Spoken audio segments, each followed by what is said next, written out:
Hello students, welcome back to our very own YouTube channel Concepts Made Easy।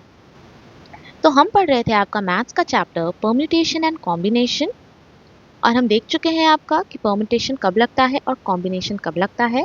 साथ ही साथ हम कुछ questions भी देख चुके हैं आपका related to your topic permutation. आज परम्यूटेशन को ही कंटिन्यू करते हुए हम देखेंगे आपके कुछ questions related to your restricted permutations, यानी जब सर्टेन कंडीशंस दिया रहता है तो उस वक्त हम क्वेश्चंस को कैसे सॉल्व करते हैं। चलिए देखते हैं। तो पहला क्वेश्चन है आपका, in how many veg can 10 books be arranged on a shelf so that a particular pair of books shall be always together never together. तो क्वेश्चन कह रहा है आपका कि आपके पास 10 बुक्स है, ठीक है, यू आर हैविंग 10 बुक्स और आपको इन बुक्स को एक शेल्फ में अरेंज करना है so that a particular pair of books shell always be together and never together. तो यहाँ पे आपके पास 10 बुक है जिसमें से अ पेयर ऑफ बुक यानी कोई दो किताब से, फॉर एग्जांपल मान लेते हैं यहाँ से 6 और 7 जो बुक है आपका वो हमेशा साथ रहेगा, ठीक है, और बाकी सारे बुक्स को आप किसी भी ऑर्डर में अरेंज कर सकते हैं। जैसे यहाँ पे जो हम अरेंजमेंट बनाए हैं वहाँ पे आपका 1 2 3 4 5 देन 6 7 एक साथ है 8 9 10।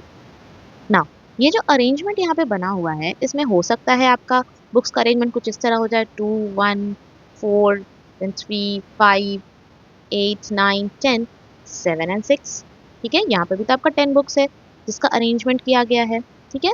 तो कह रहा है क्वेश्चन में कि इन 10 बुक्स को हम किस तरह शेल्फ में अरेंज करें so that a particular pair of books shell always be together. और हमने यहाँ पे कंसिडर किया है 7 एंड 6 जो है वो हमेशा साथ साथ है, कोई भी बुक साथ साथ मतलब पर्टिकुलर पेयर कोई भी दो किताब, ठीक। चलिए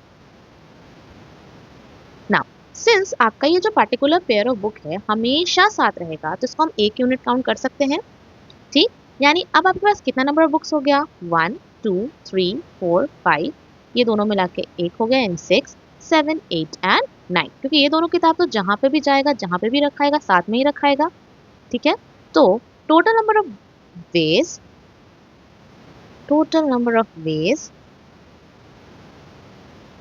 to arrange 9 books on the shelf is equals to कितना हो जाएगा 9p9, ठीक। 9p9 हो जाएगा क्योंकि 9 में से 9 बुक्स को अरेंज करना है, ठीक है। जितने लोग के दिमाग में ये आ रहा है अगर कि यहाँ तो मैम 10 बुक्स दिया हुआ था आपने 9 क्यों लिखा है, तो भाई क्वेश्चन में ही कहा है कि there is a particular pair of book जो हमेशा एक साथ रहेगा। ये जो हमेशा एक साथ रहेगा इसको हम एक यूनिट मान लीजिए, जहाँ पे भी जाएगा, यहाँ पे भी आ सकता है, यहाँ पे भी आ सकता है, कहीं पे भी आएगा ये दोनों हमेशा साथ में आएगा, ठीक। ये हो जाएगा 9p9। लेकिन रिक्वायर्ड नंबर ऑफ वेज क्या हो जाएगा, रिक्वायर्ड नंबर ऑफ वेज जो है वो हो जाएगा आपका 9p9 इंटू 2 फैक्टोरियल, क्योंकि ये जो दो बुक है वो आपस में भी तो शफल करेगा करेगा या नहीं। कहीं ये तो नहीं कहा है कि जो एक पेयर ऑफ बुक हम रख रहे हैं उसमें जो पहला है वो पहला ही रहेगा हमेशा, दूसरा है वो दूसरा ही रहेगा। यहाँ पे भी जो हम लिखे हैं 7 एंड 6 वो भी तो ये दो बुक साथ में ही है, भले 7 पहले बाद में 6 है, यहाँ पे 6 पहले 7 बाद में है। तो पर्टिकुलर पेयर ऑफ बुक मेरा क्या है हमेशा साथ ही है, यानी ये जो दो बुक है वो आपस में भी शफल करेगा, इसलिए यहाँ पे मल्टीप्लाई करेंगे हम 2 फैक्टोरियल से, यानी आपका फाइनल आंसर क्या हो जाएगा 9 factorial by 0 factorial into 2 factorial which is equals to 9 factorial into 2 factorial, ठीक है। ये तो हो गया आपका पहला पार्ट का answer, when two books are always kept together. ना सेकंड में कहा है that these two books are never together, ये जो दोनों पेयर एक पेयर ऑफ बुक है ये कभी भी एक साथ नहीं रहेगा, ठीक है। तो आप हमको पहले ये बताइए कि what is the total number of ways in which you can arrange 10 books, कोई कंडीशन नहीं दिया हुआ है, ठीक है। तो total number of ways of arranging 10 books is equals to 10p10, 10 books का अरेंजमेंट अगर हम कहें तो 10p10 यानी 10 फैक्टोरियल बाई 0 फैक्टोरियल तो 1 हो जाएगा, यानी 10 फैक्टोरियल। नाउ अगर ये पूरे अरेंजमेंट में से हम वो अरेंजमेंट को माइनस कर दे जब ये दोनों किताब एक साथ होता है तो मेरे को मिल जाएगा टोटल नंबर ऑफ वेज जब ये दोनों किताब एक साथ नहीं होता है। Are you getting my point, कि अगर हम ये टोटल में से, ये जो टोटल है उसमें ये दोनों कंडीशन वाला चीज है ना, या तो ये दो किताब साथ में है या तो ये दो किताब साथ में नहीं है, ठीक, दोनों कंडीशन है। अगर इन दोनों कंडीशन में से हम माइनस कर दें, ये सेकंड कंडीशन जो था आपका यहाँ पे कि number of ways in which we can keep the both the books together को हम माइनस कर दें अगर टोटल नंबर ऑफ वेज से, तो मेरे को क्या मिल जाएगा, number of ways of arranging 10 books so that a particular pair of book is never together. ठीक है, यानी टोटल में से ऑलवेज टुगेदर को अगर हम माइनस करेंगे तो मेरे को मिल जाएगा नेवर टुगेदर। ठीक, क्योंकि या तो ये दोनों किताब साथ हो सकता है या तो ये साथ नहीं हो सकता है, यही दोनों पॉसिबिलिटी है मेरे साथ। ठीक है, तो number of veg of arranging 10 books so that a particular pair is never together is equals to total ways of arranging the books minus always together। तो ये 2 बुक्स है ऑलवेज टुगेदर, इसको माइनस करेंगे, टोटल नंबर ऑफ वेज क्या हो जाएगा 10p10 यानी 10 factorial minus always together का क्या आया था आपका आंसर 2 फैक्टोरियल इंटू 9 फैक्टोरियल। इसको हम लिख सकते हैं आपका 10 into 9 factorial minus 2 into 1 2 into 9 factorial. यहाँ से 9 फैक्टोरियल कॉमन निकालेंगे, क्या बचेगा 10 माइनस 2 यानी 8 इंटू 9 फैक्टोरियल। ठीक है, ये हो जाएगा आपका total number of ways of arranging 10 books when a particular pair of book is never together. ठीक है, चलिए नेक्स्ट क्वेश्चन देखते हैं। नेक्स्ट है आपका how many permutations can be made out of the letters of the word costing, how many of these will begin with C and end with G. चलिए, तो पहला पार्ट में क्या पूछा है, how many permutations can be made out of the letters of the word costing. तो costing word के letters को यूज करके हम कितना नंबर ऑफ वर्ड्स बना सकते हैं, तो टोटल हो जाएगा total number of words which can be formed using the letters of the word costing। Now costing में कितना letters है 1 2 3 4 5 6 7, in total number of words कितना हो जाएगा 7p7। हमको 7 में से टोटल 7 का सिलेक्शन करना है which is equals to 7 factorial. आगे क्वेश्चन में क्या बोला था, how many of these will begin with C and end with G, यानी यहाँ पे जो मेरे पास 7 वर्ड्स हैं 1 2 3 4 5 6 7, उसमें मेरा फिक्स कर दिया है कि जो वर्ड्स बनेंगे वो सी से शुरू होंगे और जी से खत्म होंगे।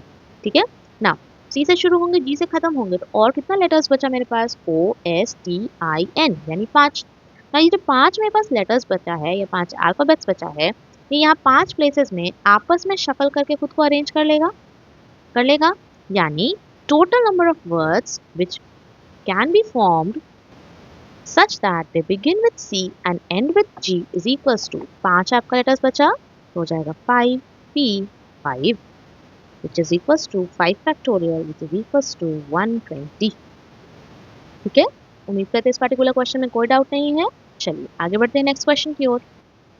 नेक्स्ट क्वेश्चन है आपका how many words can be formed out of the letters of the word daughter so that the vowels always come together, the vowels never come together। इस टाइप के क्वेश्चंस आपके किसी भी एग्जाम पॉइंट ऑफ व्यू से बहुत important होते हैं। ठीक है, क्योंकि इसमें आपका कॉन्सेप्चुअल नॉलेज का जरूरत है। तो चलिए देखते हैं, बोला है how many words can be formed out of the letters of the word daughter. Daughter में आपका DAUGHTER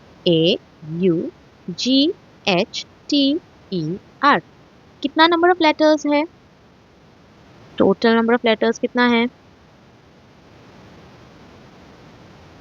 1 2 3 4 5 6 7 8, total number of letters 8 है। ठीक है, हमको क्योंकि यहाँ पे वॉवेल्स का बात छेड़ा है तो हम वॉवेल्स और कॉन्सोनेंट को अलग कर लेंगे, DAUGHTER।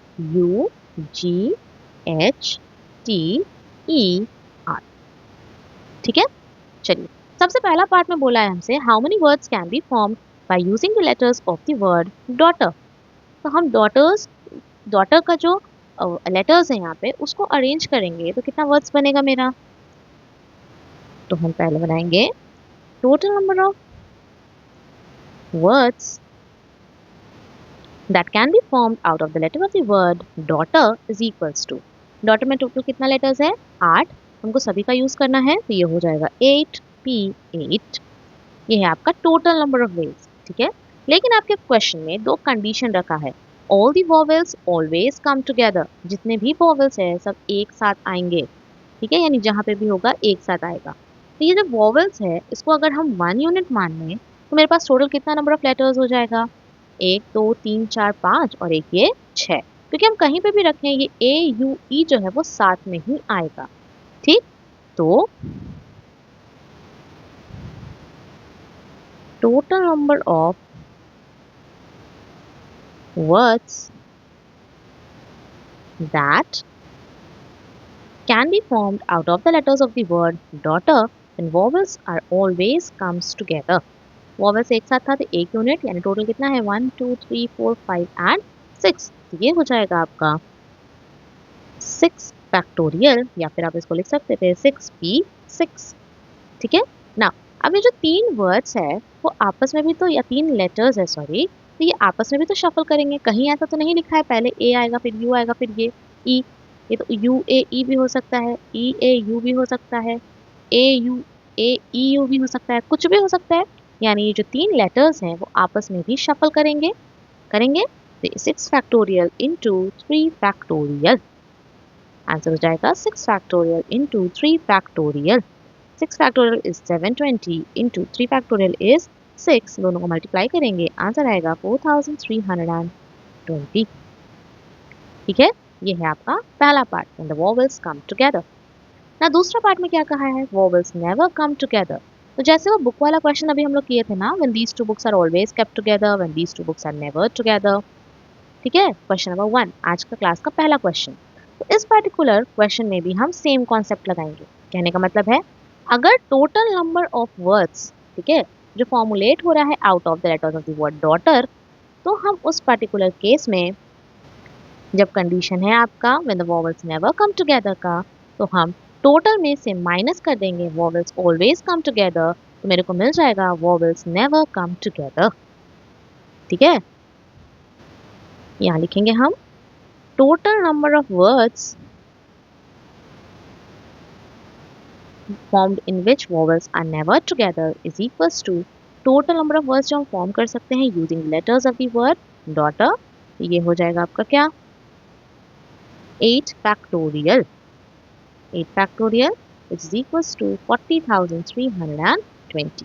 तो यहाँ लिखा जाएगा आपका 8 factorial into सॉरी माइनस करना है ना हमको, यहाँ से माइनस करेंगे हम, किसको करेंगे when the vowels are always together, तो माइनस 4320, यानी 40,320 माइनस 4320 will gives you 36,000, ठीक है। तो टोटल नंबर ऑफ वर्ड्स हो जाएगा आपका 36,000 when the vowels are never together। when vowels are always together तो कितना होता है आपका, जो टोटल मेरा नंबर ऑफ वर्ड्स है उसी का अरेंजमेंट हम करेंगे और ज़्यादा कंडीशन नहीं लगा हुआ है। लेकिन दूसरे में कहा है when the vowels are never together, एक साथ नहीं है, तो वैसे केसेस में हमको यहाँ पे टोटल में से माइनस कर देंगे vowels always together को, तो मेरे को मिल जाएगा when the vowels are never together, ठीक है। नेक्स्ट क्वेश्चन है आपका in how many ways 5 boys and 4 girls can be seated in a row so that no 2 girls are together, ठीक है। तो क्वेश्चन में दिया है आपको कि there are how many boys 5 boys and how many girls 4 girls.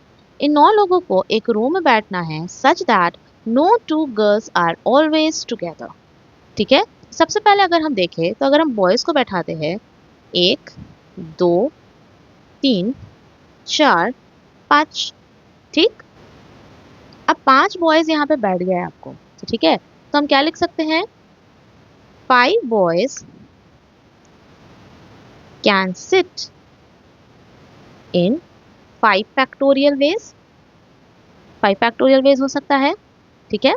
उसके बाद हमको गर्ल्स को भी बैठाना है, ऐसा बैठाना है कि no 2 girls are always together, ठीक है। तो यहाँ पे जगह है, यहाँ पे भी जगह है, यहाँ पे यहाँ और यहाँ, यानी टोटल नंबर ऑफ पोजीशंस कितना है गर्ल्स के बैठने के लिए 1 2 3 4 5 6, ठीक है। तो 5 boys can sit in 5 factorial veg, लेकिन जो यहाँ पे 4 गर्ल्स है, इन how many veg can they sit? तो उनके पास कितना ऑप्शंस अवेलेबल है बैठने के लिए? 6 ऑप्शंस अवेलेबल है। ठीक है, तो परमुटेशन में हम क्या लिखते थे? NPR, जिसमें N क्या होता था आपका? टोटल नंबर ऑफ थिंग्स, और R क्या होता था आपका? Selected number of things. तो अब यहाँ पे हमको ये जो 6 सीट है उसमें से कितना सीट चाहिए? 4 ही सीट चाहिए। ठीक है, तो 4 girls can sit in 6p4 ways, which can be written as 6 factorial by 2 factorial. इसको हम लिख सकते हैं 6 into 5 into 4 into 3 into 2 factorial, the whole divided by 2 factorial. Cancel out हुआ, क्या बचा? 6 5 30, 30 4 120, 120 into 3 360। ठीक है, यहाँ पे 5 वेज का भी आंसर क्या हो जाता है? फैक्टोरियल 5 का 120 वेज। ठीक, नाउ क्वेश्चन में लेकिन क्या बोला है आपको? Total number of sitting arrangements निकालना है। Total number of arrangements is equals to, यहाँ पे बॉयज को भी बैठाना है हमको, गर्ल्स को भी बैठाना है। आप बताइए, बॉयज का तो 120 हो गया और गर्ल्स का 360 हो गया, क्या इन दोनों को हम ऐड करेंगे या मल्टीप्लाई करेंगे? ऐड करेंगे या मल्टीप्लाई? याद करेंगे पहला क्लास मैंने बताया था कि जब भी आपका एक काम करने के बाद दूसरा काम साइमल्टेनियसली हो और मेरा एक काम करने से काम पूरा नहीं होता है, तो वैसे वाले केस में हम क्या यूज़ करते हैं? आपका मल्टीप्लिकेशन। लेकिन वही मेरे पास अगर बहुत सारा ऑल्टरनेटिव ऑप्शंस अवेलेबल हो कि हम या तो ये कर सकते हैं या तो वो कर सकते हैं, तो जहाँ पे भी ऐसे ऑप्शंस या ऑल्टरनेटिव ऑप्शंस आपको दिखे तो वहाँ पे हम यूज़ करते हैं आपका प्लस। ठीक, यहाँ टोटल नंबर ऑफ अरेंजमेंट्स कितना हो जाएगा? 120 इंटू 360, इसको जब आप मल्टीप्लाई करेंगे तो आंसर आएगा 43,200। ठीक है, चलिए, तो उम्मीद करते हैं अब आपको कोई दिक्कत नहीं होना चाहिए कंडीशनल परम्यूटेशन या रेस्ट्रिक्टेड परम्यूटेशन में। ठीक है, तो फिर मिलेंगे एक नए कॉन्सेप्ट के साथ नए वीडियो में। तब तक के लिए keep studying, keep practising. Thank you.